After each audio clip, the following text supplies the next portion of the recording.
Hi, this side Urvi Swasawala, founder and CEO of Finoptical. आज हमारे साथ सूरत के जानी मानी हस्ती प्रीति के छाबरा हमारे साथ है, जिनके साथ हमारा हमारा पहला पॉडकास्ट होने जा रहा है। सो नारी शक्ति रिकग्निशन उनको मिला है मोतीलाल ओसवाल की तरफ से, जिसमें वुमेन कैटेगरी में ट्रेडर एंड इन्वेस्टर में ज़्यादा से ज़्यादा अचीवमेंट हुए हैं उनके। मनी कंट्रोल में प्रोफेशनल ट्रेडर कैटेगरी में भी उनको रिकग्निशन मिला है। Economy times and money control में आर्टिकल्स भी लिखते हैं मार्केट व्यूज़ पे, एंड सीएनबीसी मनी कंट्रोल में डेरिवेटिव्स पे शो भी किए हैं। सो वैसे जानी मानी हस्ती के साथ हमारे आज के बहुत सारे कुछ क्वेश्चंस लेके हम लोग आ रहे हैं, जिसमें वुमेन एम्पावरमेंट, इनिशियल इन्वेस्टमेंट्स कहाँ पे करना चाहिए, एसेट एलोकेशंस, ये सब पे आ रहा है। ये हमारे ब्रांच मैनेजर भी रहे हैं और मैंने सेल्स की बहुत सारी टेक्निक इनके साथ सीखी है। सो आइए उनके साथ कुछ बात करते हैं। So welcome Preeti ji on our first ever podcast. Hi, Urvish. It's a pleasure to talk to you. And after a long time, we are doing this conversation. So, ऐसा है कि I always had a keen interest about financial markets and I had love for numbers.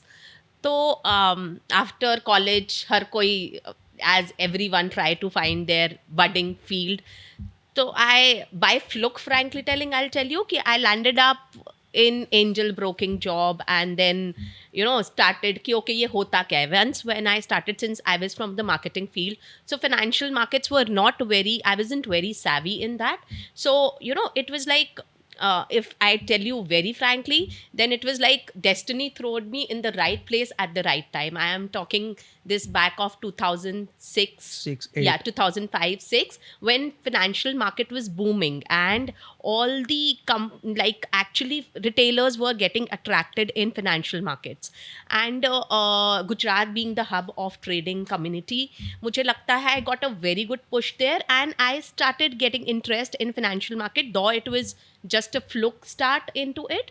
But yes, that is the place where I started my financial journey, and being at the right place at the right time, it gave me a real bump in my career or in my profile, and मुझे keen interest आने लग गया financial market में. That is the way my financial journey started, or financial market exploration started way back in 2006, 2005 and kind of thing.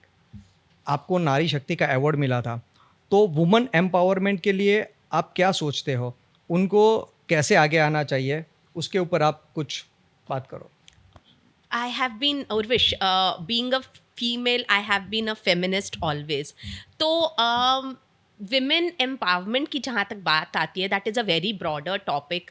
I would like to talk about कि financial literacy का क्या portion होता है women की life में. अगर आप आज भी देखो, since it has been going on historically, कि एक मैन जो है वही हाउस होल्ड या बिजनेस रिलेटेड जो भी फाइनेंशियल डिसीजंस होते हैं वो जनरली एक मैन ही लेता है, बिकॉज हिस्टोरिकली ऐसा ही चलता आ रहा है, from ages it has been like that. आज जब विमेन ज़्यादा कमा रही हैं, those who are professionally equipped, those who understand, still you will come across कि still females are very hesitant to take financial decisions. उनके भी फाइनेंशियल डिसीजन हस्बैंड ही लेते हैं. Working professional, I'll tell you a very good example of one of my client who she's a doctor, and though she's earning so well, but still she's not financially confident enough to take her financial decision, because शायद वो societal norm में ऐसा चलता आ रहा है कि female don't want to take financial decisions. Why I think it is important for a female to take financial decisions on their own is that कि अगर वो financial decision लेती हैं तो उनका future उनके कंट्रोल में होता है. They can take better investment advice, better investment decisions वो ले सकते हैं, वो रिटायरमेंट बेटर प्लान कर सकते हैं. एंड सबसे इम्पॉर्टेंट, जब लाइफ में अनएक्सपेक्टेड इवेंट्स होते हैं जहाँ पे फिर एक फीमेल सबसे ज़्यादा वर्नरेबल होती है, जहाँ पे उनको सबसे ज़्यादा एक फिनेंशियल हेल्प की ज़रूरत होती है, उनको कोई अंडरस्टैंडिंग नहीं होती है, जिसकी वजह से they have a very very big hit in their lives. So I think financial empowerment या फिनेंशियल अंडरस्टैंडिंग का सबसे ज़्यादा ज़रूरत का रीज़न ही यही है. एंड अगर आप देखो तो जो एक लाइफ एक्सपेक्टेंसी जो है वो अगर मेन और विमेन की कंपेयर की जाए तो एक विमेन ज़्यादा लाइफ एक्सपेक्टेंसी है विमेन की ओवर मेन. तो क्या, तो they have to plan for the retirement more. There will be time in their lives when the men of their lives are gone, and तब जब उनको जब उनको चार्ज लेना होता है, ज़रूरत होती है पैसे को समझने की, तब उनके पास कोई अंडरस्टैंडिंग नहीं होती है. तो this really let them not take important decisions of their lives. And another thing is why I think this is the most important thing is because this having financial literacy or financial empowerment or understanding of financial accomplishment in their lives helps women to take charge of their future could be anything. मैं ऐसा नहीं कह रही हूँ कि एक women ही सारे decision लेनी चाहिए. Future about if she wants to pursue a specific business, अगर उसको फाइनेंशियल प्रोडक्ट की अंडरस्टैंडिंग है तो वो बेटर रह सकती है. If she is in a situation in which she is not happy in life, तो if she is financially independent, so she can take those, she can come out of that uneasy situations and she can take care of her future and take care of her happiness, or simply be at ease because she knows that what is held ahead in life in her financial goals. So this is what it's going to give it. सो आपको क्या लगता है कि woman अपने आप को under estimate कर रहे हैं, कुछ लैकिंग है, या फिर कुछ वो चीज़ वो लोग, उनको ऐसा लग रहा है कि ये कॉमन बैरियर्स वुमेंस के लिए क्या हो सकते हैं? आज जब निर्मला सीतारमन पूरे इंडिया का बजट प्लान कर सकते हैं, वुमन अपने हाउस होल्ड के बजट प्लान कर सकती है, तो फाइनेंशियल डिसीजन में क्यों पीछे है? मैंने आपको जैसे बोला कि it comes from basically barriers क्या होते हैं उनके? हाँ, अगर आप उर्विश, अगर आप देखो ना, तो ये एक जनरेशनल बिलीव से चलता आ रहा है Right. कि विमेन हाउस होल्ड बजट, जब आप मेजर डिसीजन हाउस होल्ड की भी बात करते हो, दो इफ़ यूल सी, जब वो बजटिंग घर का करती हैं तो बहुत अच्छा करती हैं, but when it comes to major household decisions even women कभी भी नहीं ले रही हैं. फ्रॉम जनरेशनल आप देखो, हम अपने नानी दादी के टाइम से, True. तो जब भी बड़े डिसीजंस घर के लेने के बात आती थी तब भी मेल ही लेते थे. तो रीज़न, और आज का जो कॉम्प्लेक्स प्रोडक्ट, आज का जो कॉम्प्लेक्स फाइनेंशियल मार्केट है, अगर आप देखो इंडियन फाइनेंशियल मार्केट की अगर हम बात करें तो लास्ट 20 ईयर्स में उसका फेस कम्प्लीटली चेंज हो गया है. अगर इन एक्सपोजर एंड अगर इंडियन डेमोग्राफिक की भी बात करो आप, तो now women have started taking part in money making market. Like money making, I mean they are earning on their own as well. तो क्या क्या बैरियर्स जो women आज फेस कर रही हैं, वो है फिनेंशियल कॉन्फिडेंस नहीं है. फिनेंशियल कॉन्फिडेंस उनको नहीं है कि क्या वो ये डिसीजंस ले पाएंगी, बिकॉज उनको कहीं ना कहीं सोसाइटल नॉर्म, मैंने आपको कहा, जो बहुत सालों से चलता आ रहा है, दे आर हेजिटेंट कि वो फिनेंशियल डिसीजंस ठीक से ले पाएंगे कि नहीं. सेकेंड जो उनको प्रॉब्लम आती है कि there is always a gender gap. हम आज भी जितना बोले इक्वालिज्म की बात करें या कुछ भी, there is still a gender pay gap in the market. A women, if a man and a woman doing similar jobs, still the women is being paid little less, तो कहीं ना कहीं वो उसके financial goal को achieve करने से एक मेल में कम हेल्प करेगी, क्योंकि उसका पे स्केल ही, अगर समझिए मैंने और आपने सेम लेवल पे स्ट्रक्चर पे करियर स्टार्ट किया, तो you will be better financially paid of than me, दो हैविंग इक्वल स्किल्स. तो आपका जो फाइनेंशियल गोल होगा, या आप जहाँ पे फाइनेंशियली 10 साल बाद पहुँचोगे, वो मैं 10 साल नहीं, मैं शायद 12 साल में पहुँचूंगी. तो वो जेंडर पे गैप आज भी है, which is one of the problem. Third barrier जो आता है, जो एक विमेन को अपने करियर से ब्रेक लेना पड़ता है because of care taking of the family and because of child birth and all. So that is even a problem. जब वो 10 साल का ब्रेक लेती है करियर में, तो that somehow leaves her back और cut from the outside world, which put up as a barrier तब for तक the बहुत सारी चीज़ नहीं आ चुकी होती yes, है. अगर वो अपडेटेड होती भी है तो वो बहुत सारी नई चीज़ें आ गई होती हैं लाइफ में, जिसमें उनको कैचअप करने में बहुत टाइम लगता है. और शायद once again when they come back, so the confidence is not that high because people along with you, a male who was at that time your colleague would have become your boss, और तो वो confidence कहीं ना कहीं hit करता है. True. So and I would say societal norm, as in I said, and then limited access to financial education. दो चीज़ मैं ऐड करना चाहूँगा. जैसे हम लोगों ने भी देखा है कि बहुत सारी जो फाइनेंशियल डिसीजन की जो मीटिंग होती है घर पे, जिसमें वुमन को एंटर ही नहीं किया जाता, वो जो मैन लोग हैं वहीं पे जो बात करके कंप्लीट कर लेते हैं. दूसरी चीज़ में हम लोगों ने यहाँ पे देखा था कि कोरोना के समय में बहुत सारे जो अर्निंग मेंबर थे अगर वो बंदा एक्सपायर हो रहा है तो फैमिली को कुछ भी नहीं पता कि उनके आईडी पासवर्ड क्या है, उनके पास पैसे कितने हैं, किसके पास कितना लेना है, इन्वेस्टमेंट्स कहाँ के है, वो कि कोई चीज़ का डिटेल नॉलेज उनके पास नहीं रहता। उनका जस्ट मुझे ऐसा लग रहा है कि वो एक बैरियर था कि फाइनेंशियली डिसीजन में वुमन का कोई काम ही नहीं है। इन दैट्स वाई वो लोग उनको मीटिंग में बुलाते नहीं थे, या घर की जो भी मीटिंग या कुछ डिसीजन भी लेना होता है तब उनको एंटर नहीं किया जाता था। तो मुझे मेरे हिसाब से वो भी एक बैरियर था कि उनको फाइनेंशियल लिटरेसी नहीं मिली थी। तो आपको क्या लगता है कि वो ओवरकम कैसे करें हम लोग?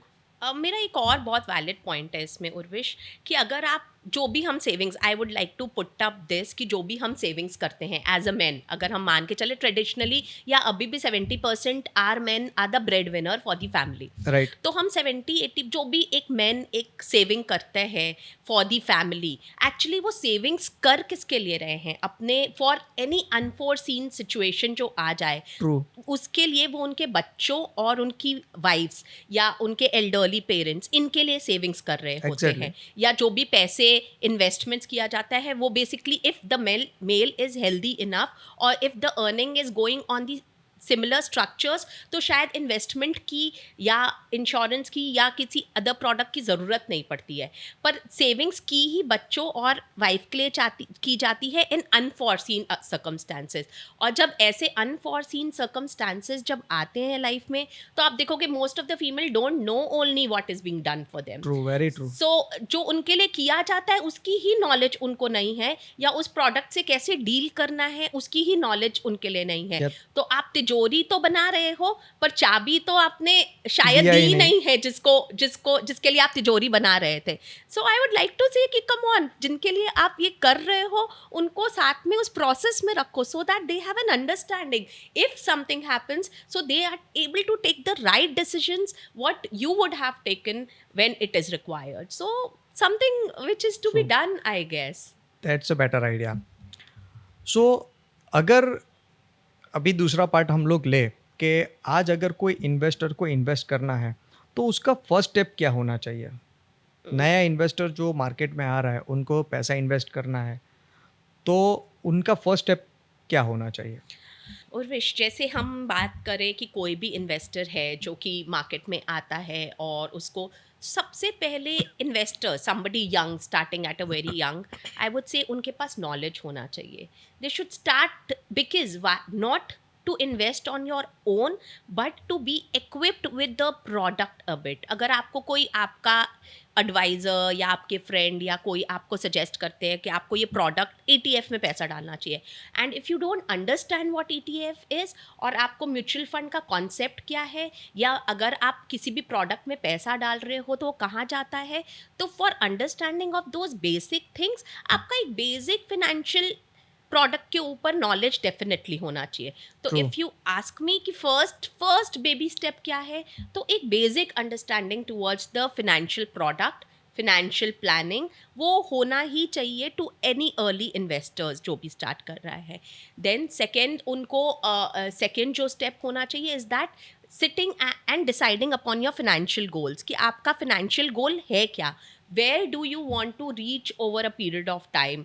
आपने आज इन्वेस्ट किया है तो उसका पर्पस क्लियर होना चाहिए, क्योंकि पर्पस ही आपको बताता है कि आपको कौन से असेट क्लास में जाना चाहिए। True, अगर very true. आपका पर्पस नहीं क्लियर है तो you might and up going into the wrong asset class, and जो कि that will hamper your wealth. जैसे कि आप बहुत सारे लोग इन दिस 2000 ये 4 साल के पीरियड में True. हर After कोई Corona. या after After Corona Corona. The most lucrative market has been stock market. Stock market हर किसी ने आके बिना ये सोचे समझे कि मेरा कितने टाइम का पीरियड का इन्वेस्टमेंट है और कब तक मैं ये होल्डिंग करने, हर किसी ने स्टॉक मार्केट में पैसा डाला और है। पैसा बना है पैसा सबका। बना भी है definitely, by I would say by God's grace and by this bull run, तो पैसा बना है। बट क्या हम इसी पेस पे पैसा बना सकते हैं? What is your view on that? तो मैं इसके ऊपर आगे ये सवाल है मेरा कि उनके लिए आगे चैलेंजेस क्या है और उनके लिए आगे अपॉर्चुनिटी क्या है? पहले I want to come on the previous point कि हम जो बात कर रहे थे कि क्या हमको हमारा गोल ही उनको क्लियर नहीं है। अगर गोल क्लियर नहीं होगा तो वो चैलेंजिंग ही होने वाला है। अगर आप लास्ट 1 ईयर की बात करें तो people have not made money, तो अब वो बोलते हैं स्टॉक मार्केट इज बैड। जिस मार्केट ने आपको 100% रिटर्न कमा के दिया in every year in last 4 years, वो सडनली लोगों ने उसमें अब उनको वो नेगेटिव मार्केट लग रहा है, because the strategy were unlit, you were not entering in the market with the right mindset.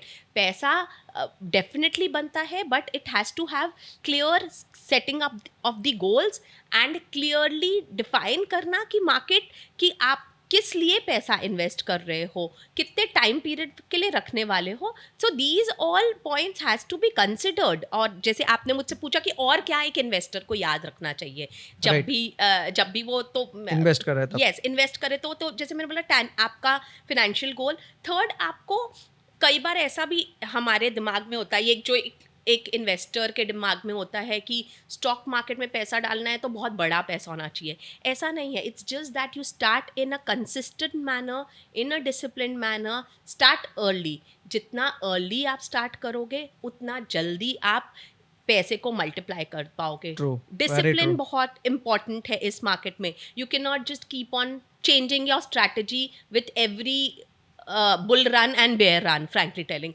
पैसा कंसिस्टेंसी से बनता है और मार्केट में कंसिस्टेंट रहना बहुत इम्पॉर्टेंट है।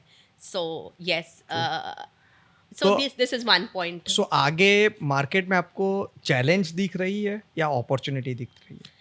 If you talk about market, I see in every market there are challenges and there are opportunities. मैंने आपको जैसे बोला आपका व्यू इम्पॉर्टेंट है मार्केट में। True. तो इफ़ यू टॉक अबाउट कि मार्केट क्या लग रहा है from that point of view, I would say that the bull run watch we have seen for last previous 4 years, वो डेफिनेटली अभी आता हुआ नहीं दिख रहा है। मैं वही पूछ रहा था एग्जैक्टली, लेकिन डायरेक्ट नहीं पूछा। बट येस, अगर आप बात सेक्टर स्पेसिफिक, डेफिनेटली मार्केट में अभी भी आपको मार्केट सेक्टर स्पेसिफिक रोटेशन देने ही वाला है, सेक्टर स्पेसिफिक मार्केट में परफॉर्मेंस रहने ही वाली है। बट वो फेज जिसमें हर कुछ चला है, इट सीम्स टू बी वो डिफिकल्ट नहीं राइट होने नाउ वाला। On the cards. Yes true true true. जब कोई नया इन्वेस्टर आता है या फिर कोई एग्जिस्टिंग पुराना भी इन्वेस्टर है, तो उनको इन्वेस्टमेंट कैसे करना चाहिए? लाइक कोई एसेट एलोकेशंस के हिसाब से करना चाहिए, उनकी रिस्क एपेटाइट के हिसाब से करना चाहिए? तो आपका वो क्या व्यू है उनके ऊपर? मैंने जैसे बोला कि फर्स्ट ऑफ ऑल उनको स्मॉल इन्वेस्टमेंट भी स्टार्ट करना चाहिए। उनका फर्स्ट ऑफ ऑल उनका गोल डिफाइन होना चाहिए। छोटा स्टार्ट करे पर अर्ली स्टार्ट करे, वो उनका सेकंड गोल होना चाहिए कि वो जब भी स्टार्ट करे it has to be right away starting. Don't wait to time the market. कई लोग क्या करते हैं कि हम सबसे नीचे में पैसा लगाएंगे या हम सबसे ऊपर में पैसा लगा देंगे। Trust me, somebody who understand market best of the best cannot buy at the bottom and top and sell at the top. हम उसको एक मिथ ही मानते हैं कि ऐसा कुछ होता ही नहीं है। all experts even don't believe in that. Yes, you can have some bottom fishing done on the basis of your risk appetite and on the basis of your investment journey, पर वो हम buy at the bottom और sell at the top जैसा कुछ work नहीं लेकिन करता आज है। के इन्वेस्टर तो वही पूछ रहे हैं कि कितना और नीचे आएगा, कितना और ऊपर जाएगा, कहाँ से हम लोग को इन्वेस्टमेंट्स करना चाहिए। तो आज के तो नॉर्मल क्वेश्चन वही हो रहा है कि पिछले 6 महीने से मार्केट जो डाउन हो रहा है तो कितना और नीचे जाएगा, तो हमारा इन्वेस्टमेंट्स कहाँ से स्टार्ट करें वापस? See, that is a view on the market. View on the market कहीं ना कहीं आपको प्रूडेंटली आपको आपके इन्वेस्टमेंट पे अल्फा जनरेट करने में हेल्प करता है। अगर आपका व्यू ऑन दी मार्केट या आप अपने पर वो आपके फिनेंशियल गोल में उसका फ़र्क 1 या 2% हो सकता है। वो आपके फिनेंशियल गोल में कोई बहुत ज़्यादा डिफरेंस नहीं करेगा। अगर समझिए फॉर एन एग्जांपल, अगर आप अभी मार्केट का रीसेंट जो बॉटम बना था that was around 21,800 Nifty. Right. तो अगर आप 22,800 के आसपास था। तो अगर आप वहाँ पे आप बोलो कि नहीं मैं ये बॉटम बना है कि नहीं बना और मैंने वहीं पे सारा पैसा डाल दिया, that is a wrong way of looking at the market. Market can nobody can predict 100% accuracy की मार्केट का ट्रेंड क्या है. आपको डिसिप्लिन्ड वे से on the basis of your risk appetite and on the basis of your financial goals आपको पैसा market में डालना चाहिए. समझिए मार्केट अगर 22,800 या 23,000 के आसपास है तो हो सकता है मार्केट यहाँ से और नीचे. There are always two probabilities कि मार्केट यहाँ से ऊपर भी जा सकता है और मार्केट आप यहाँ से नीचे भी आ सकता है. और आपको आपका गोल जो है, जो पैसा आपने इन्वेस्ट किया है, उसका होराइजन क्या है.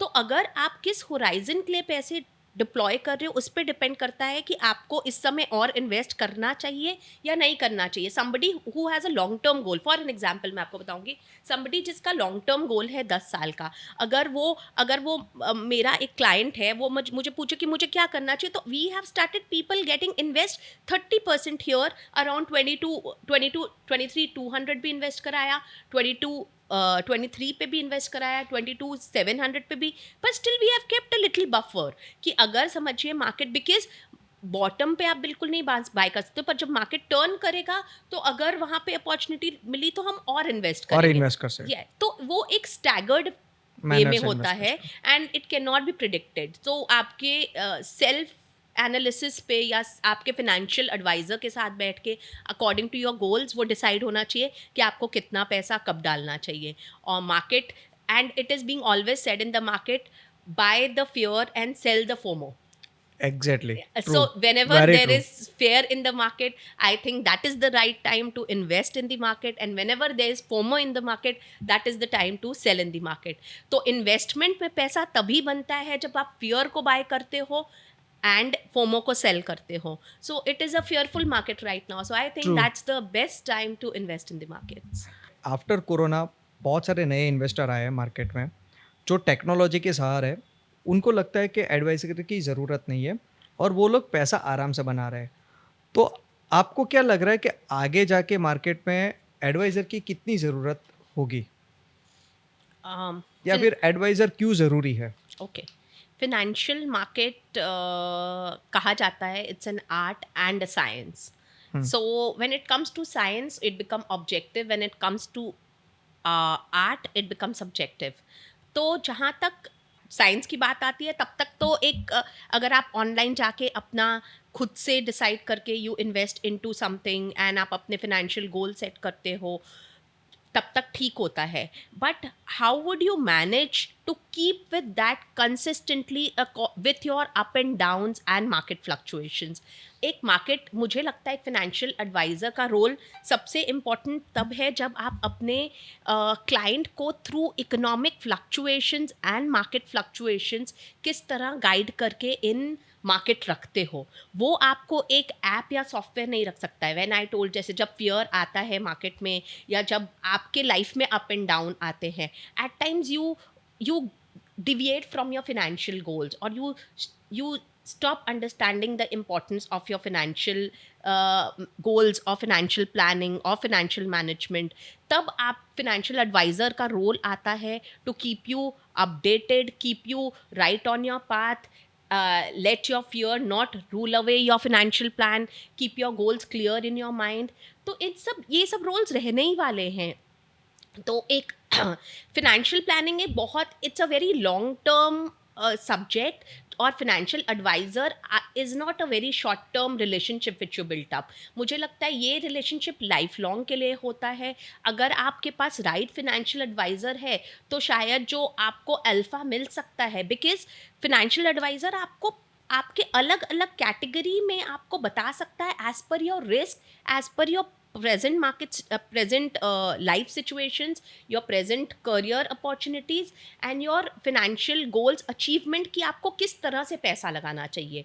तो वो जो आपको आप जो somebody who understands you personally and tailor something according to you personally वही बता सकता है. And one very important thing is financial planning या financial role, ये कोई fit to all जैसा product या situation नहीं होता है. This is a very True. personalized approach जो हर किसी के लिए डिफरेंट है, according to their risk appetite, according to their various situations in life, according to their earnings या अकॉर्डिंग टू देयर गोल्स, जो कि हर किसी के हिसाब से टेलर्ड होता है और वो ऑनलाइन 100% आपको टेलर्ड नहीं करके दे सकता है. True. So financial adviser role so is अगर वेरी सिंपल इंपॉर्टेंट. लैंग्वेज में बोलूँ तो बुल मार्केट में शायद ना ज़रूरत लगे उन लोगों को, लेकिन बेयर मार्केट में डेफिनेटली. डेफिनेटली चाहिए. और जब बुल से बेयर हो रहा होगा और बेयर में जब पैसा लगाना होगा तो डेफिनेटली एक फाइनेंशियल That's right. एडवाइजर की जरूरत है. तो माइंडसेट क्रिएट करने के लिए भी एडवाइज़र चाहिए. डेफिनेटली. तो किस टाइप के एडवाइज़र होने चाहिए या चूज़ करने चाहिए, उसकी क्वालिटी क्या होनी चाहिए कि भाई ये एडवाइज़र मिले तो आप उसके साथ काम कर सकते हो. तो एडवाइज़र की क्या क्वालिटी होनी चाहिए? जैसे मैंने आपको बोला somebody, अगर आप क्वालिटी की बात करो तो फिनेंशियल एडवाइजिंग या फिनेंशियल प्लानिंग जो आपकी कर रहा है, it's a very long term relationship. First True. Important thing कि आप please don't keep on switching your financial adviser. Financial adviser is like your doctor. Doctor knows you, you go to your physician throughout to the same physician because he knows you, he's seen you growing, he knows True. what suits you, what doesn't suits you. True. In the same way I would tell that financial planning या financial आपकी जो needs है या financial goals आपके, it is being tailored differently with each your changing situations. But changing financial advisors is not very recommended. You should stick to somebody who's trustworthy, whom you who has expertise on the knowledge, who has deep understanding of the product, and you have to who is very transparent and clear. Somebody who is not just there to pitch you what you want but rather give you what you need, I True. believe. क्योंकि क्या होता है, कई बार जो अच्छा लग रहा है वही सब बेच रहे होते हैं क्योंकि मार्केट में ही वही बिक रहा है, पर for you as a person शायद उस प्रोडक्ट की नीड ही नहीं है या आपकी फाइनेंशियल गोल में वो प्रोडक्ट सूट ही नहीं होता शूट ही है. नहीं करता है. तो वो आपका, तो ये डिपेंड करता है कि आपका फाइनेंशियल एडवाइजर कितना ट्रस्टवर्दी है, कितना ट्रांसपेरेंट है, कितना नॉलेजेबल है, and he should be there for a longer period with you. And I would recommend कि आप एक फाइनेंशियल एडवाइजर को अपने साथ लॉन्गर पीरियड रखो because that's the way you grow. और financial planning is a journey. ये कोई it's not just switching off, switching on kind of thing. You'll reach to your goal once you have a longer term view of 10-20 years kind of thing. It's a marathon दौड़. Yeah, it's a marathon. Marathon. Definitely it's a True. marathon. Yes. सो अगर प्रीति के छाबरा को one word में describe करना हो तो वो क्या हो सकता है? I'm a hard working warrior. I would say I have worked throughout my life very hard, and I believe in giving 100% to whatever I do. Yes yes, ये तो मैंने देखा है. इंडिया बुल्स में और मोनार्क दोनों कंपनी में मैंने देखा है. सो दोनों कंपनी में हम लोगों ने साथ में काम किया था. Yes. So apart from business, अगर आपको टाइम स्पेंड करना हो तो आप कहाँ पे, और आपका वो टाइम कहाँ पे होना चाहिए? I am a working woman, mother, entrepreneur. So you can imagine how difficult it is to balance all. So of course, whatever time I get away from my work, I want to spend more and more time with my kids, and because that's the most precious thing they have to me. So and they are growing True. up. So my time other than my kids, other than my work, is with my kids, and yes, few of my very close friends. So I like to spend time with them whenever I have some of my time. So yes. सो आपके life के दो experience, एक experience आपके career related है, career related बताओ कि जिसमें कुछ ऐसा इंसिडेंट्स हुआ जो आपके करियर को अपलिफ्ट कर गया, और एक कुछ फनी इंसिडेंट्स हो जिसमें लाइफ में कुछ ऐसी चीज़ भी हो सकती है जो मैंने देखा नहीं, सुना नहीं था, देखा नहीं था, लेकिन ऐसी चीज़ हुई और वो चीज़ फनी लग रही है आज. In 2016-17, I was into stock market. I was working with angel broking. That was my last job, 2016. And then I took a sabbatical. I was pregnant with my second kid. तो उस समय के बाद मैंने ब्रेक लिया from corporate. तो मुझे लगा कि कमिंग बैक, बिकॉज मुझे लगा कि it's too much, like too much of pressure and difficult to balance. And then I thought कि ओके ठीक है, किसी भी जगह पे आप काम कर सकते हो. तो I join my family business for a year. And जब मैंने ज्वाइन किया एंड 1 साल 1.5 साल बहुत अच्छे से काम किया, but somehow I wasn't very happy because I had always कि I have more to prove. I दिल तो have इक्विटी में ही था. हाँ, दिल तो इक्विटी में ही था, दिल फाइनेंशियल वो नंबर्स ही में ही मज़ा आता था. True. तो यस, तो I think coming back to financial market and starting my own was the biggest step which I took. दो बहुत डिफिकल्ट था वो, because you always had that doubt कि तुम कर पाओगे कि नहीं कर पाओगे, and it was a difficult journey. So when back in 2019 I started my own stuff, so it has been a difficult journey to again start it back and doing what your entrepreneurship is a different journey altogether. तो वो start करना और खुद को establish करना has been a tough role, but yes I am today happy. I have done what I wanted to do, but yes, still I feel there is a lot more I can do and lot more I can put in to and there's lot more to give in. I somehow feel that. So that's what is a changing point for me, and never give up is the attitude which helped me throughout the time. True, very true. Yes. आपका एक message आज के नए young investor को या फिर कोई भी इन्वेस्टर हो, इसके लिए कुछ? Don't try it. Rome was even built over years, or I would say that don't ever try to earn everything on a very shorter span of time. जितना जल्दी आप करने की कोशिश करोगे उतनी जल्दी वो पैसा जाएगा. तो आपको कंसिस्टेंट रिटर्न की तरफ सोचना चाहिए, rather than not over returning everything, earning everything in a year 2 years time. अगर आप अभी लास्ट ईयर तक लोगों से बात करते थे ना कि आप 20% का रिटर्न कमा रहे हो, तो उनको लगता था ये तो कुछ भी नहीं है. कुछ इट भी कुड नहीं. B 20, 30, 40, 50. It doesn't work like that. You have to see the bull market and the bear market and then draw your consistency of return. That's what this market is all about. So my advice or my thing to the new investor is that don't have over expectation. Don't try to earn everything in just every 1 year period of time. It's a long journey. Go slow. Consistency is the key in financial markets. True. तो शायद simple language में पैसा जल्दी नहीं कमाना, लेकिन ज़्यादा कमाना है कंसिस्टेंसी के साथ. बिल्कुल बिल्कुल. ज़्यादा कंसिस्टेंसी से ही बनेगा, जल्दी हड़बड़ाहट से नहीं बनेगा. True. Yes. So thank you very much viewers. तो आज का पॉडकास्ट यहाँ पे कंप्लीट करते हैं. Thank you very much.